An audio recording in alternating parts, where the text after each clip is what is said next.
So I am in Mississippi. Welcome everyone to my adventure. I'm on a road called Natchez, N-A-T-C-H-E-Z, Trace Parkway. And it runs all through Mississippi, but I didn't go all the way down to the bottom. I'm just doing this top corner part because it's more on my route.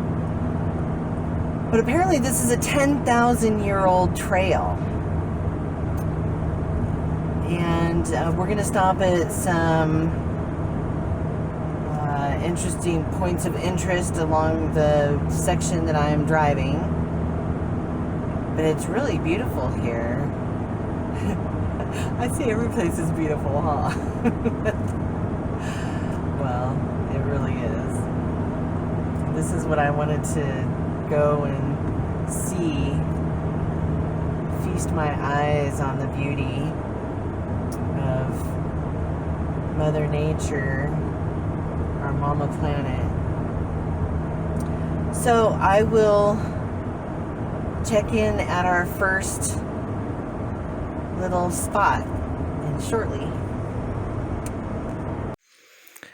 Okay, we're at a spot called Twentymile Bottom.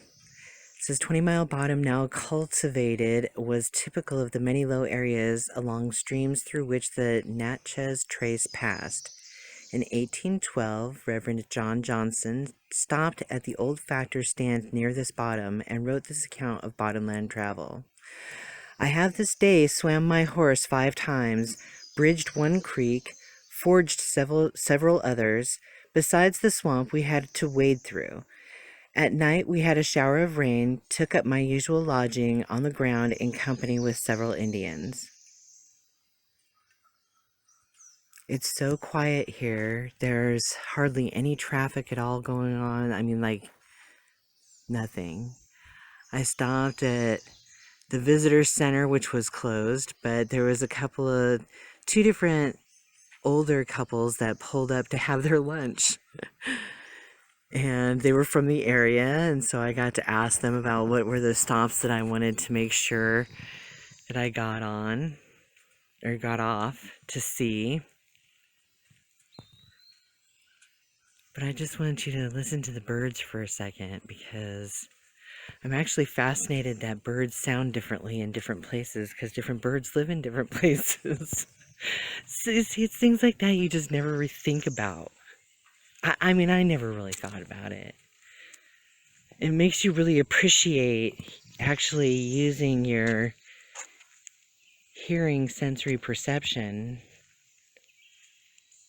and really listen.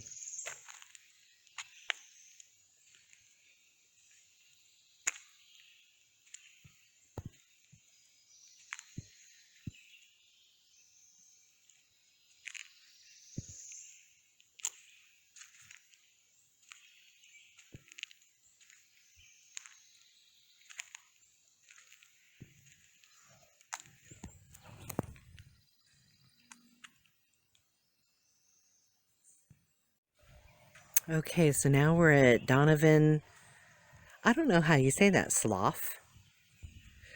This woodland trail takes you through a lowland where rich soil and abundant moisture support a variety of large water-tolerant trees, including tulip poplar, sycamore, and water oak. Bald cypress thrive in the swampy backwaters of a slough or channel winding through the bottom. Let's go check it out.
Lovely.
Tennessee-Tombigbee Waterway.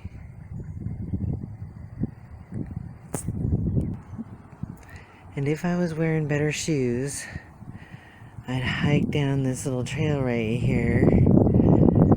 But I'm wearing shoes that slip. Like an idiot.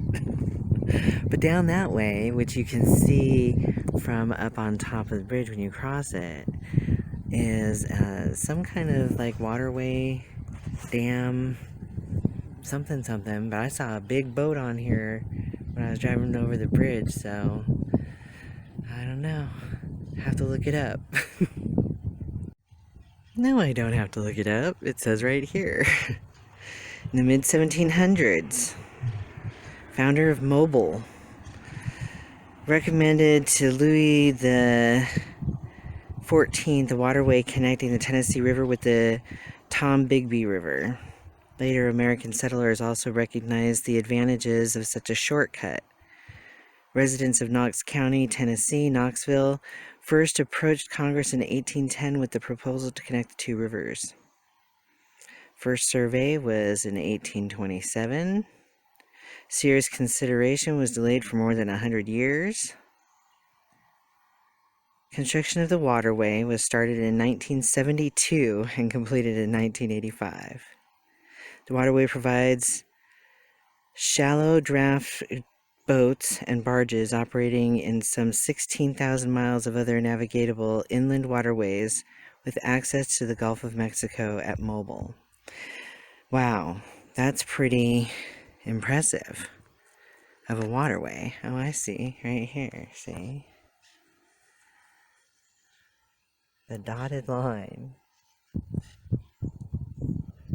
All right, I think this is a good way to kind of maybe top it off. We'll see. I think there's maybe one more stop before it ends for my part of the journey.